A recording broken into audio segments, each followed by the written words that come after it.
Olá, pessoal. Boa noite. Nós vamos falar sobre formação docente. E quando a gente fala em formação do docente, que vem à mente de vocês? O que vocês acham que a gente vai falar? De que tipo de formação que nós estamos falando? A formação acadêmica? Porque os professores têm muitas formações, né, iniciais. Então, essa formação acadêmica, da pedagogia, letras, matemática, física. Então, nós estamos falando da graduação, né? Essa é a primeira formação. Depois os professores encaminham para outras formações, eles fazem pós-graduação, estrito sensu, lato sensu, né? Essas formações são importantes. É isso aí, pessoal. O pessoal que está interagindo bastante no Instagram. Nós vamos falar, além dessa formação inicial, que é importante, mas nós vamos falar da capacitação dos professores, né? A Denise falou, para esse mundo diferente. Isso aí. A orientação dos professores, a formação continuada, bem legal. Formativa e continuada, formação emocional. A Denise está perguntando? Sim, né? Também está incluído. Muito legal, gente. É isso mesmo. O que eu organizei para conversar hoje com vocês é sobre esse processo de formação continuada do professor que acontece durante o exercício do trabalho profissional dele. Ou seja, que acontece na escola. E eu vou estar aqui, enquanto eu estou conversando com vocês, eu vou estar. O meu olho vai estar ora no Instagram, ora no Facebook, porque não quero perder nenhuma mensagem aí que alguém venha trazer para nós. Oi, Vivian. A Vivian coloca assim: acabei de aproveitar a quarentena e terminar a minha pós de autismo. Isso, Lilian, legal. A Verônica traz um processo contínuo. É isso mesmo.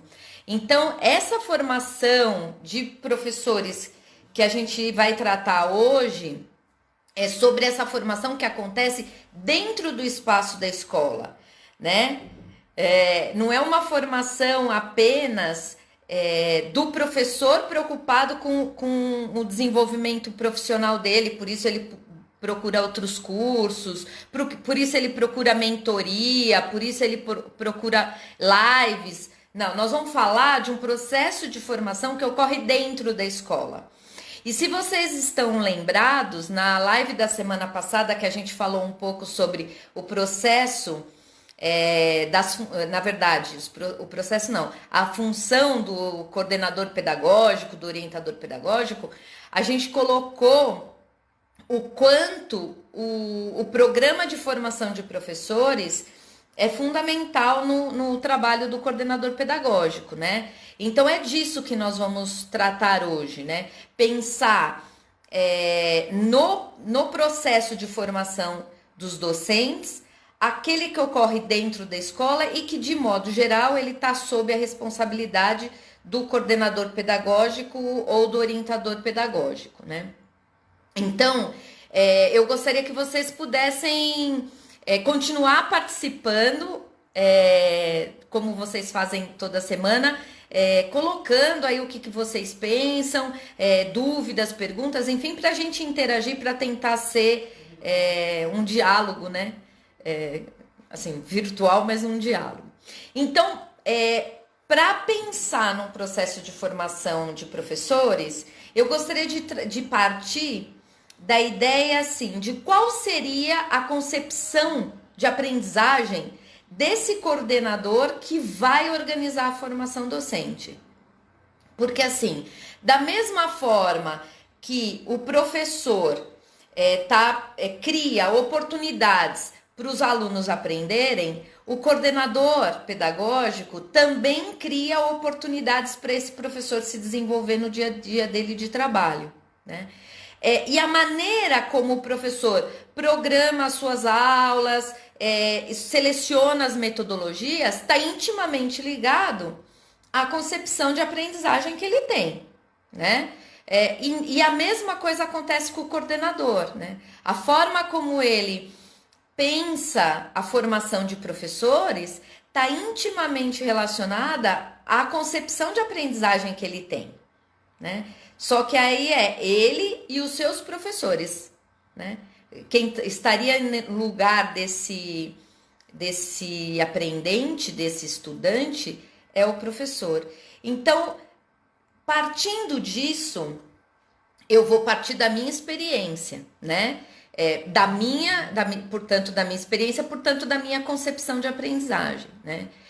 Então, eu vou falar a partir de uma concepção socio-interacionista. Vou falar a partir das ideias do Vygotsky, né? Então, por quê? Eu acredito que esse conhecimento, qualquer conhecimento, é construído a partir das interações, né? Das interações, no meu caso, por exemplo, pensando em coordenador, das interações entre os professores e das interações dos professores comigo e da interação desses professores com outras pessoas, né? Então, partindo daí, já dá para começar a pensar que tipo de planejamento de formação de professores a gente vai fazer. A Vivian está trazendo, a minha coordenadora sempre nos proporciona várias formações. Muito legal, Vivian. E quando você parar para observar a dinâmica que a sua coordenadora usa nas formações, você vai conseguir entender qual a concepção de aprendizagem que ela tem, né? Então, de modo geral, a gente está falando de um coordenador que tem uma concepção de aprendizagem próxima da escola que ele trabalha, né? Porque senão não faz sentido ele pensar de uma forma e ter que atuar de uma forma completamente daquela que ele entende, né? Então, isso é muito importante. Senão as coisas perdem o sentido, tá? Deixa eu dar uma espiadinha aqui para ver se tem alguma questão. Não, é isso mesmo. Legal. Aí a Denise está trazendo que a coordenadora dela também tem essa visão. Então, além de trazer para a gente essa concepção socio-interacionista, que é a que eu acredito, que tem aí no Vygotsky um grande pensador, né? Eu queria trazer um pouco do Paulo Freire também, porque o Paulo Freire vai dizer que é na escola que esses processos de ensinar e aprender acontecem, portanto, é na escola que tanto o professor quanto o estudante vivenciam esse papel de aprender e ensinar, né? Então, é na escola que o professor aprende enquanto ensina e o aluno ensina enquanto aprende, né? É nesse contexto. Então, é com essa visão que eu trago para vocês as reflexões sobre a formação docente, né? A Adriana está trazendo, é importante ter um olhar diferenciado para as necessidades dos professores. Exatamente, Adriana, porque assim, porque você tem uma concepção de aprendizagem semelhante da minha, né? Se eu tô preocupado com as necessidades dos professores, é porque eu acredito que eles são diferentes, né? E se você dá esse espaço, se você dá essa possibilidade de perceber essas necessidades, o que você já está fazendo de maneira prática na formação dos seus professores? Você está direcionando o olhar deles também para os estudantes, né? Você também está dizendo para esse professor que ele precisa ter olhares diferenciados para os seus estudantes, porque os alunos são diferentes, né? Então, isso é muito, para mim, isso é muito forte, né? Então, eu digo isso sempre. Eu quero alunos autônomos, eu preciso ter professores autônomos. Eu quero alunos questionadores, que se envolvam, eu preciso ter professores questionadores e que se envolvam. E nesse sentido, eu tô aqui puxando a responsabilidade da coordenação pedagógica para criar esse espaço, né? Na dinâmica escolar tem uma hierarquia, não no sentido militar, no sentido de responsabilidade, de assumir um lugar. Então, o coordenador pedagógico tem essa responsabilidade de assumir o lugar da formação dos docentes. Só que ele não precisa fazer isso sozinho, né? Na minha visão, ele não deve fazer isso sozinho. Ele vai fazer isso de maneira compartilhada, porque eu acho que não é única e exclusiva a responsabilidade para que isso aconteça do coordenador. O coordenador cria os espaços, né? Da mesma forma, a aula não acontece única e exclusivamente na responsabilidade do professor. Ele cria o espaço, mas isso é compartilhado com os alunos, né? E no caso da formação docente, isso também é com os professores. A Nívia está trazendo aqui, ó, compartilhar experiências para um crescer com o outro, de forma que possam dividir os saberes e um poder contar com o outro. Assim, ó, parece que você leu minhas anotações, Nívia. Ou parece que você trabalha numa escola que eu conheço, né? É exatamente isso. A gente vai falar, retomar isso. Parece que leu as minhas anotações. Muito legal. Então, essa concepção que eu trago para vocês, né? De interação, de partilha, de que o coordenador pedagógico ele é responsável por esse espaço, precisa da participação dos professores e precisa de uma participação realmente legitimada, né? Autônoma. Então, se a gente parte de uma ideia de que o conhecimento ele é construído na interação, e eu parto também de um pressuposto de que as pessoas são diferentes e trazem conhecimentos, um coordenador que vai iniciar um processo com uma equipe, né, ele pode fazer o quê? Ele pode fazer uma sondagem, né? Ele pode criar espaços para conhecer melhor esse educador, né? Então, quem é esse educador? Como ele é pessoalmente? Né? Quais são as suas necessidades, como disse a Adriana, né? Quais os caminhos de formação que ele seguiu até aqui? Que histórias ele tem? Que percurso ele seguiu, né? Porque, na verdade, cada um é um, mas o processo de formação, ele tem que ser comum.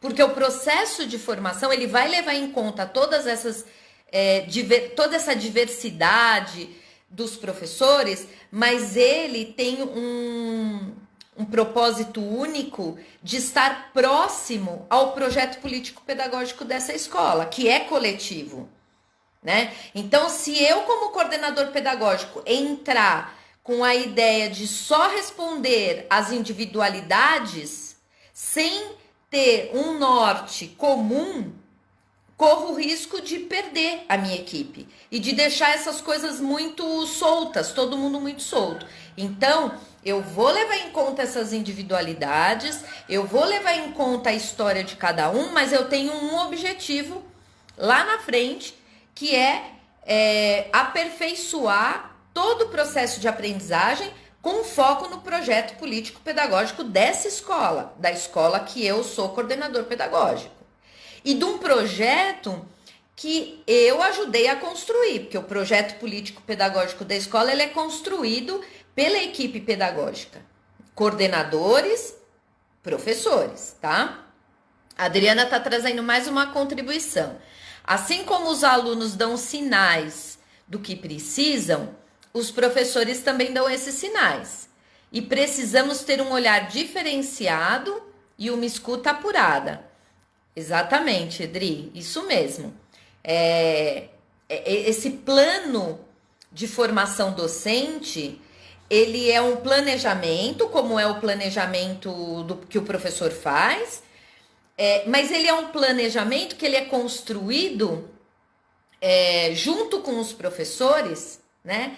E ele é construído a partir do chão da escola, ou seja, a partir daquilo que eu, enquanto coordenador, vou acompanhando o dia a dia do trabalho dos professores, né? Lógico que eu sei onde eu quero chegar, né? Como o professor também sabe, quando ele faz o planejamento dele do trimestre, ele sabe onde ele quer chegar. Mas esse planejamento, ele não é rígido, ele é flexível. Porque eu tenho que ajustar a rota de acordo com quem eu estou trazendo junto comigo nesse ônibus, né?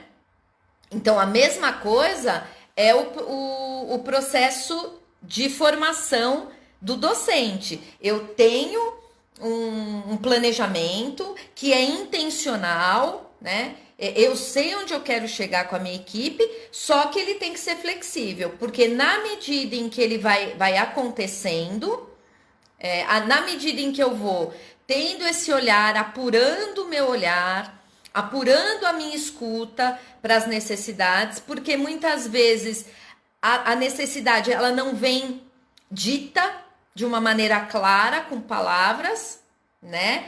É algo que eu percebo numa reunião, é algo que eu identifico durante uma conversa com a equipe, né? Então a gente vai fazendo esses ajustes, tá bom? Agora, o importante é criar esse momento, criar esse espaço, né? Criar o espaço de olhar para a própria prática.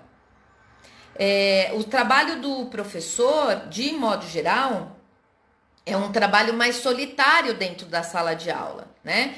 Então, na hora que ele entra na sala de... Solitário no sentido de... na hora que ele entra na sala de aula, é ele e aquele grupo de alunos, né? Só que isso não é o tempo todo, né? Durante o processo de planejar essa aula, durante o processo de pensar nas metodologias, isso não precisa ser solitário, isso pode ser coletivo. Por isso, a gente, enquanto coordenador, precisa criar esses espaços, né? E criar uma possibilidade também de que essa prática do professor, de que esse trabalho extrapole a porta da sala de aula, né? De que esse trabalho possa entrar nos corredores, né? Ir para o pátio, ir para as redes sociais, né? Que realmente a gente possa dar visibilidade para aquilo que está acontecendo lá. Porque o coordenador tem esse privilégio, né? Como ele não está preso ali a uma sala, né? Ele tem esse privilégio de olhar a escola como um todo, circular pela escola, acompanhar as aulas dos professores, né? Para que ele possa ter repertório também de criar oportunidades para que isso seja compartilhado. Então, nesse sentido, eu queria trazer um tema importante, que é a confiança, né? A gente precisa criar esse espaço de confiança com os professores, de parceria, né? Por exemplo, entrar para assistir a aula de um professor é realmente uma ação bastante forte, né? Então, ela precisa ser planejada, precisa ser cuidada, né? Para que o professor abra a porta da sala de aula dele para a gente, né? Para que ele realmente olhe para o coordenador como um parceiro, como alguém que está ali para ajudar a rever a prática, a analisar a prática. Então, por exemplo, uma dica para quem não faz isso, para quem não tem a prática de assistir a aula dos professores. Você precisa preparar a sua equipe para isso, tá? Precisa ser um movimento de conquista, de parceria. Quando isso acontece, o professor te convida. Ele fala, puxa, eu gostaria muito que você assista a minha aula, né? Me ajuda a entender o que tá acontecendo, ou me ajuda a melhorar, ou simplesmente eu quero te mostrar uma coisa muito legal que está acontecendo na minha aula, né? Então, isso é um processo de conquista, né, das pessoas. Porque se coloca no lugar enquanto professor, se eu, por exemplo, Ana, chego para você, coordenadora, e digo assim, então, hoje eu vou ficar lá na sua sala acompanhando todo o seu trabalho, né? Então, se não for um trabalho assim, transparente, aberto, de parceria, fica muito difícil. Então, a gente tem que cuidar muito do clima das relações, né? E isso está na nossa mão, de coordenador, né?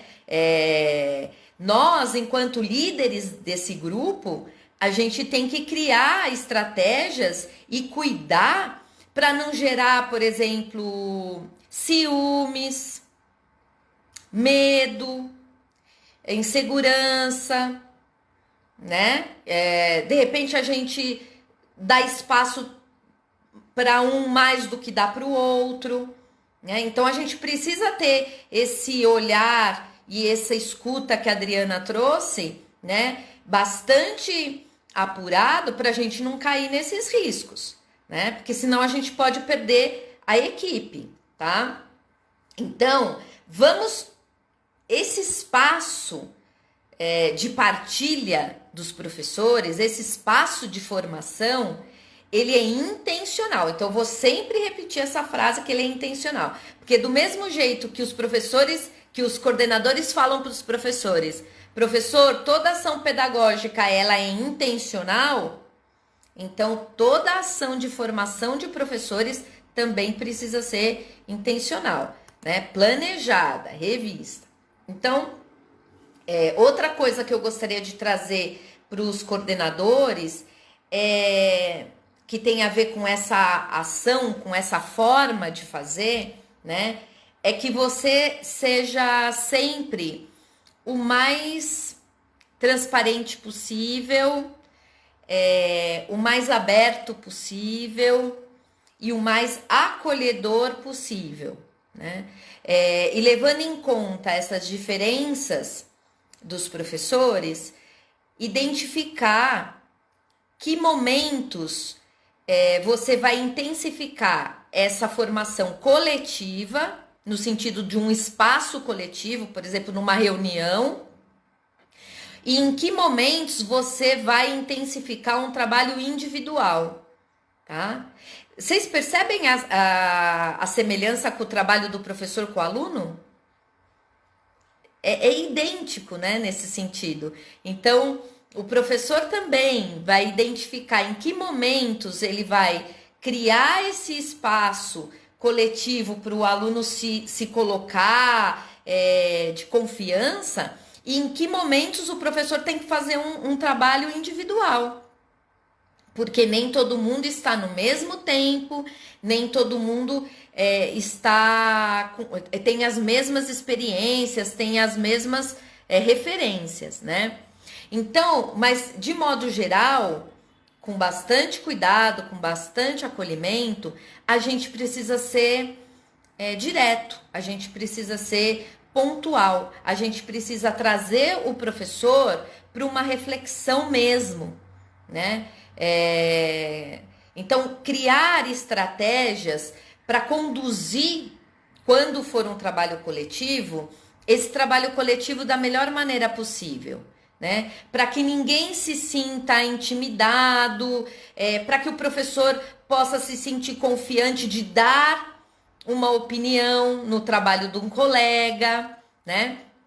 Isso é muito delicado, Porque às vezes você cria uma situação para que esse professor possa, por exemplo, você traz um trabalho que os professores, que aquele professor fez para partilhar no grupo e você abre a possibilidade de um outro professor trazer o que você melhoraria ou não, a gente sabe que é difícil, às vezes fica tempos, aquele silêncio, né? Por quê? Porque essa outra pessoa não quer magoar o colega, não quer ser mal interpretado e tal. Enfim, são coisas do humano. Mas a gente, que é líder nesse momento, como coordenador, a gente precisa criar essas possibilidades, a gente precisa desenvolver em nós também as habilidades de conduzir um grupo, para que todo mundo se beneficie. Porque na hora que você se envolve num trabalho, né, de coordenação pedagógica, que você quer leva à frente o processo de formação dos seus professores, todo mundo se beneficia, né? Porque fica visível o desenvolvimento dos professores, fica visível esse crescimento e portanto, o processo de aprendizagem dos alunos. Então, isso não é um trabalho individual, né? Isso é muito enriquecedor, porque isso é um movimento coletivo, tá?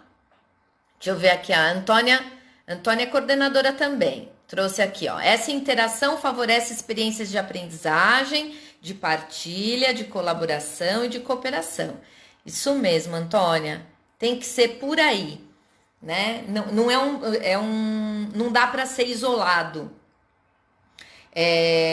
Não é um trabalho de gabinete, não é um trabalho de sala, né? Coordenador pedagógico não fica enfurnado na sala.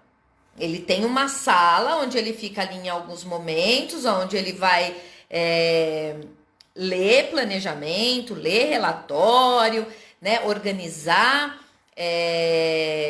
projetos, enfim, ele tem aquele momento, né? Mas ele tem que estar aonde a coisa acontece, né? Então ele tem que circular pela escola, ele tem que criar esse espaço de confiança para ele poder entrar na sala de aula, para ele poder ver, né, o trabalho do professor acontecendo ali em tempo real, né? Então tudo isso de uma maneira respeitosa e assertiva, né?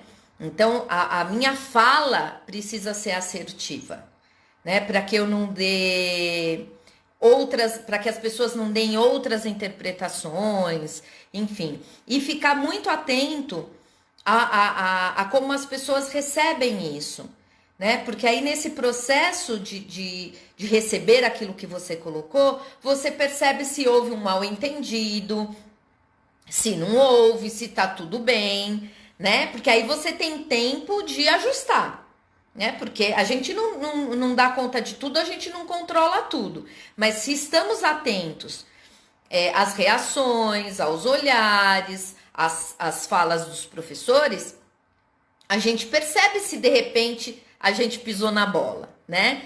E falando nisso, ó, tá até acompanhando a gente hoje a Luciana do Diálogo Assertivo, né? Nós fizemos uma live com ela, uma entrevista, onde nós conversamos sobre várias dicas, né? A Luciana deu várias dicas de como melhorar essa comunicação, né? Então eu sugiro para vocês que estão nos ouvindo aí, quem não acompanhou aquela live, ela tá publicada no YouTube da mentoria ou no blog da mentoria, vocês conseguem acessar de qualquer um desses lugares, para que vocês possam retomar essas dicas e isso vai ajudar vocês no dia a dia, tá?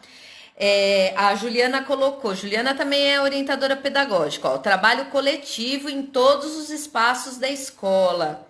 Isso mesmo, tem que estar conectado com tudo que está acontecendo e o trabalho em todos os espaços da escola também. Por quê, Juliana? Porque o trabalho pedagógico, ele não ocorre só na sala de aula, né? O professor, ele usufrui de todos os espaços da escola. Então, nós também, enquanto coordenadores, orientadores pedagógicos, vamos estar em todos os espaços da escola.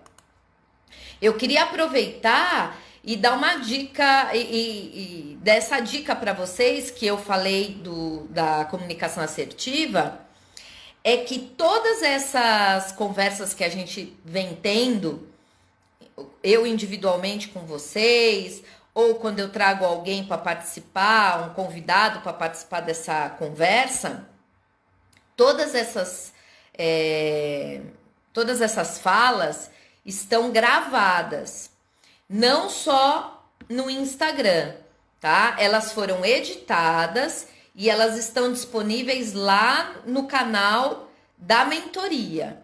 Então eu vou pedir aqui para vocês, quem ainda não acessou o canal do YouTube da Mentoria para Educadores, vou pedir essa ajuda, porque na verdade vocês sabem que é assim que as coisas acontecem.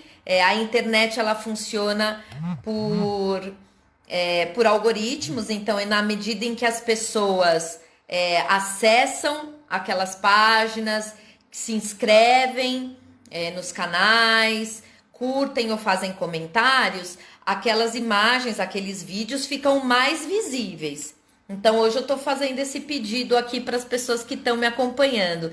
Tem muita gente fiel aqui, né, que tá sempre comigo.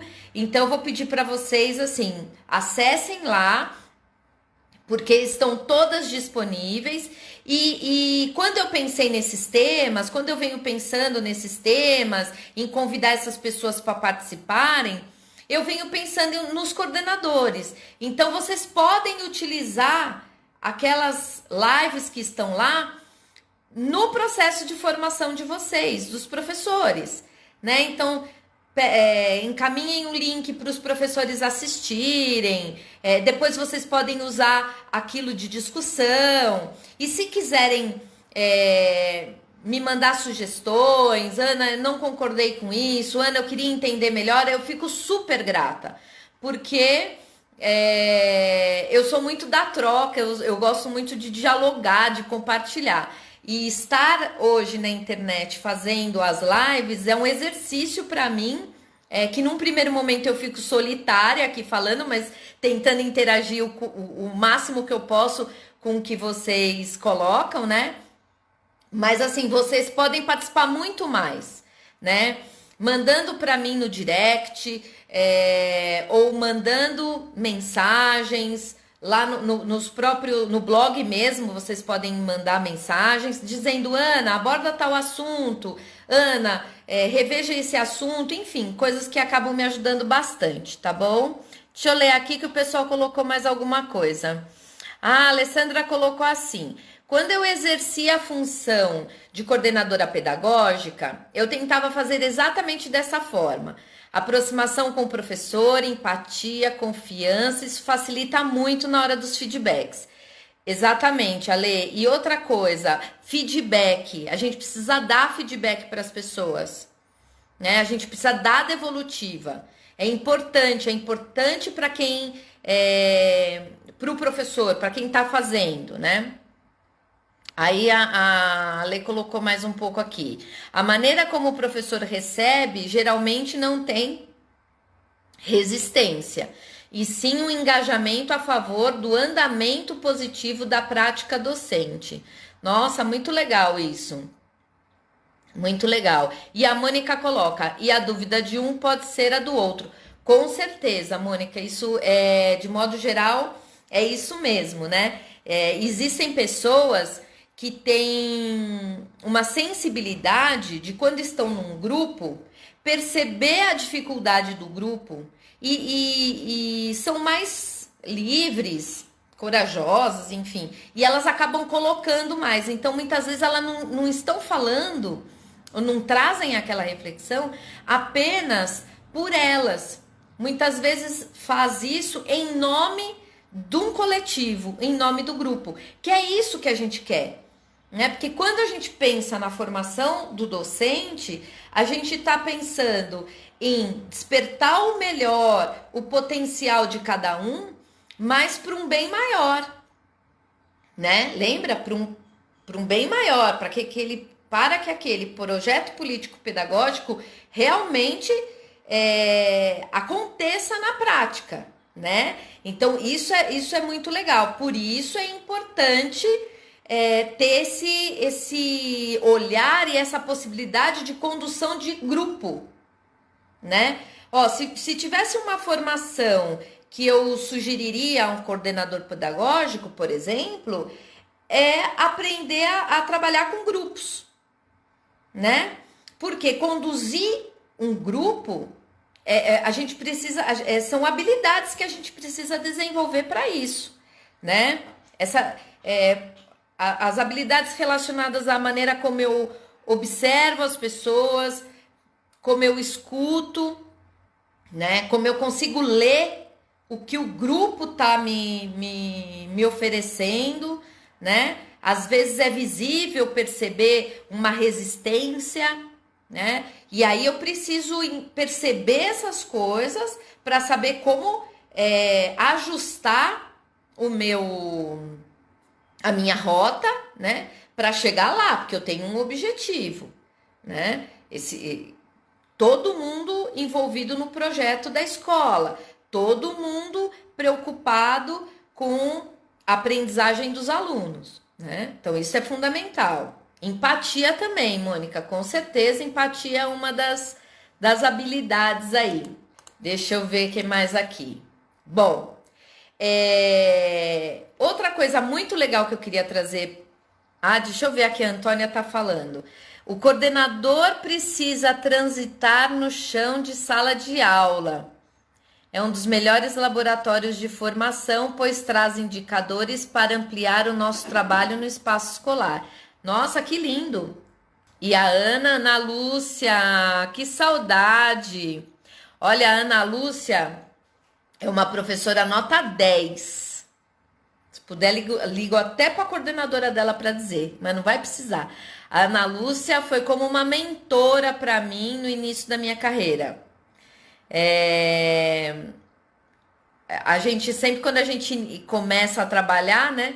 E a gente não sabe nem por onde começar, às vezes aparecem uns anjos na nossa vida, assim, professores mais experientes, professores excelentes e que não se importam em compartilhar com a gente as suas práticas. E a Ana Lúcia é essa pessoa. Foi uma mentora para mim. Olha que lindo. Ela tá falando: trabalhar com grupos não é nada fácil. É necessário mesmo uma formação para isso. Ah lá, tá rindo até parece. Imagina!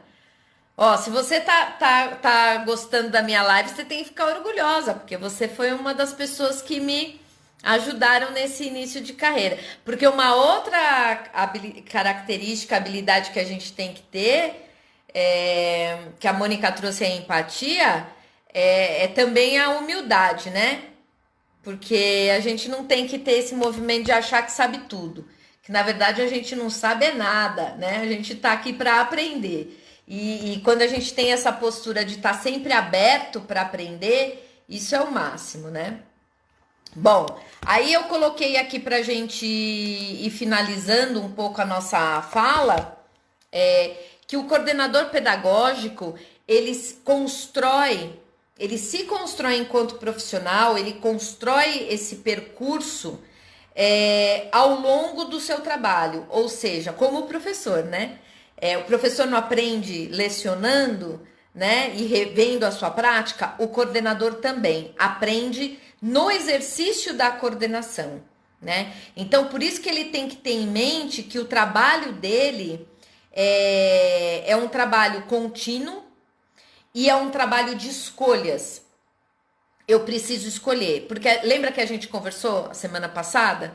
Se deixar, o coordenador pedagógico faz tudo, né? Desde organizar o estudo do meio, até fazer a inscrição das crianças, até olhar quem entrou no ônibus, enfim, coisas que ele não precisaria fazer.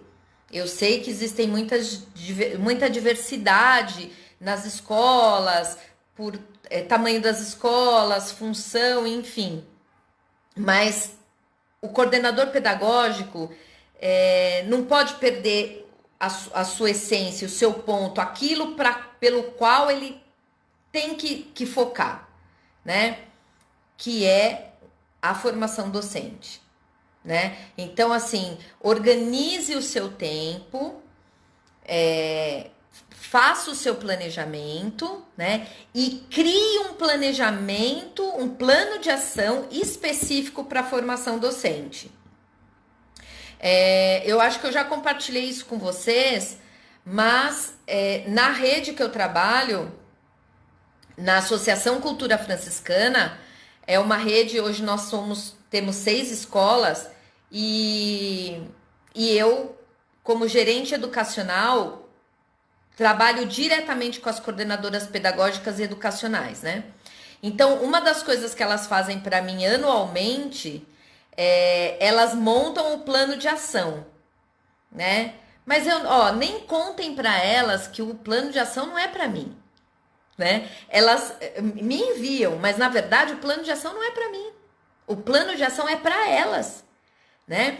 É esse planejamento que elas precisam fazer. E dentro desse plano de ação que elas colocam todas as atividades que elas vão fazer e que elas dividem isso ao longo do ano, priorizam e montam um cronograma, tem todo o trabalho da formação docente. Sabe por quê? Porque o dia a dia é tão exigente, aquilo toma a gente de uma forma que se a gente não organiza, se a gente não prioriza, se a gente não coloca em cronograma, não põe lá no Outlook, para o Outlook gritar para a gente uma semana antes de que tem aquela reunião, que aquilo foi planejado, não acontece, né? Porque eu corro o risco de ficar apagando incêndio da escola o tempo inteiro. E aquele trabalho de formação que é essencial, porque quando eu tenho professores bem formados, eu tenho um processo de aprendizagem que acontece, eu tenho uma escola que cumpre a sua função, né? De oferecer para esses alunos um espaço de convivência, de aprendizagem, de desenvolvimento. E é isso que a gente não pode perder de vista. Esse é o nosso trabalho, esse é a nossa razão, né? E nesse período que nós estamos vivendo de distanciamento físico, planejando o retorno das aulas, isso está na mão do coordenador pedagógico, né? Não planejar tudo que vai acontecer no retorno, não é isso. Porque isso, se fosse isso, estaria contra a minha concepção de aprendizagem, né? Que é da troca, que é da interação. Mas está na mão do coordenador criar o espaço para que os professores planejem, para que os professores criem as atividades. Bom, o que nós vamos fazer? Como nós vamos acolher essas crianças? Como nós vamos garantir que nenhuma fique para trás? O que nós vamos fazer para que todas essas crianças possam aprender e se desenvolver? Então, isso não está na mão só do coordenador, né? Isso está na mão da equipe pedagógica toda, professores todos. Só que é o professor que vai arrumar espaço e tempo para isso, tá? Então, eu queria reforçar muito isso para vocês, porque eu acho que isso é fundamental. Não vamos esquecer, tá na nossa mão de coordenação. E aí nós vamos encerrando. Eu trouxe uma frase que eu quero ler para vocês. Deixa eu ver como que tá o tempo aqui. Nós estamos quase encerrando. Deixa eu ver se tem alguma pergunta lá no Face. Não, no Face não tem. Tá tranquilo. Alguém gostaria de fazer alguma pergunta? Colocar alguma colocação? Ai, colocar alguma colocação ficou feio. Fazer alguma colocação? Trazer alguma reflexão? Não? Olha, em relação a temas, tem coisas muito legais que a gente pode estar trazendo para a formação dos professores, né? Então, trazer temas que envolvam o desenvolvimento das habilidades, trazer temas, por exemplo, como o ensino híbrido, as metodologias ativas, né? Por exemplo, como vamos fazer conselho de classe agora, numa situação como essa que nós estamos vivendo, né? O tema das habilidades socioemocionais, como está o emocional dos seus professores, você tem cuidado disso, né? Você tem criado oportunidades para os professores se olharem do ponto de vista emocional, trocar com os outros colegas, né? Se tudo isso que a gente está falando da interação, da partilha é tão importante, imagina nesse momento de distanciamento físico, tá? Então, nesse momento, isso é mais importante. E eu queria trazer isso para vocês. Outra coisa é de pensar assim, que situações positivas a gente pode trazer para os professores, a gente pode trazer para a nossa equipe. Porque já está pesado, né? Lembra quando nós saímos nesse momento da pandemia para o isolamento físico, a gente entendeu que isso ia levar 2 meses. Olha quanto tempo. Aqui, eu estou falando do estado de São Paulo. No estado de São Paulo, o retorno às aulas já foi prorrogado. Iria ser setembro, uma nova data agora é outubro. Então, assim, né? Nós não imaginávamos que seria tanto tempo. Então, a gente precisa cuidar disso, né? A gente está criando possibilidades mesmo à distância para esses professores se olharem, para ter o espaço sala dos professores. Então, acho que a gente precisa cuidar, tá bom? Queridos, então, para terminar, eu trouxe uma frase da Patrícia Regina Infanger Campos. Ela fez uma pesquisa para a dissertação de mestrado dela sobre a questão da formação de professores e ela usou a rede municipal de Campinas, tá? E ela diz assim: é preciso ao coordenador e também à equipe gestora organizar espaços e tempos da escola com a intenção de gerar trocas entre os professores, estudo, pesquisa, planejamento. É preciso favorecer o coletivo para que os possíveis caminhos da formação docente possam ser trilhados no interior da escola. Olha que lindo! Achei tão lindo que eu falei, não, esse eu vou copiar para ler para a equipe que vai estar me ouvindo.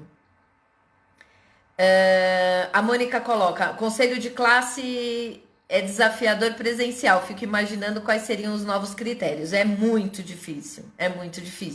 Como avaliação, né? Como avaliar os alunos nesse momento, né? Então é bastante desafiador. Agora, é muito desafiador, Mônica, se for uma decisão de uma pessoa, e não é, né? Então, esse coordenador que é coletivo, que ele favorece a equipe, ele é um maestro, né? Porque os professores vão ajudar a achar o melhor caminho. Com certeza. É muito prazeroso saber que o professor é cuidado. Ai, que bom, que bom. A autonomia do coordenador é fundamental para que o professor se sinta acolhido e motivado a buscar diferentes estratégias para um bom desenvolvimento das diferentes formas de aprendizagem. A Nívia que trouxe. Isso mesmo, Nívia, que lindo, obrigada. E a Adriana, parabéns pela escolha do tema de hoje. Legal, Adriana. Adriana hoje fez uma formação com os professores dela e ela me mandou um convite. Olha só. E eu participei dessa formação, estava lá no fundo da sala, acompanhando atividade que aconteceu hoje na escola onde a Adriana trabalha, que ela é coordenadora. Esse é um trabalho de confiança da gestão, da gerência com os coordenadores, da mesma forma que tem que ser com os coordenadores com os professores, né? Então ela estava ali, ó, organizando a reunião dela, fazendo a reunião, e ela disse para mim: Ei, você, vem cá, vem assistir a minha formação. É isso, né? É isso que a gente precisa fazer o tempo inteiro. Coordenador é um líder, isso mesmo. Bons temas para os próximos papos. É isso aí, Mônica. A Adriana é um exemplo dessa profissional que faz a diferença. Com certeza, Lê, ó. Sou fã da Adriana. Meninas, meninos, professores, professoras, coordenadores, todos vocês que estão acompanhando, eu agradeço imensamente a participação de vocês. Eu fico sempre aguardando ansiosamente as quartas-feiras para estar aqui com vocês. E ainda esse mês, nós vamos trazer na live uma entrevista com uma mãe de uma criança que mora em Portugal. E ela vai contar pra gente como é que foi esse início do retorno às aulas lá em Portugal, pra gente poder aprender um pouquinho com essas experiências, tá bom? Gratidão, gratidão, obrigada por tudo. E assim, mandem as mensagens pra mim que a gente vai levando em conta a opinião de vocês para a gente montar os próximos encontros, tá bom? Um beijo no coração de vocês, pessoal. Gratidão, muito obrigada.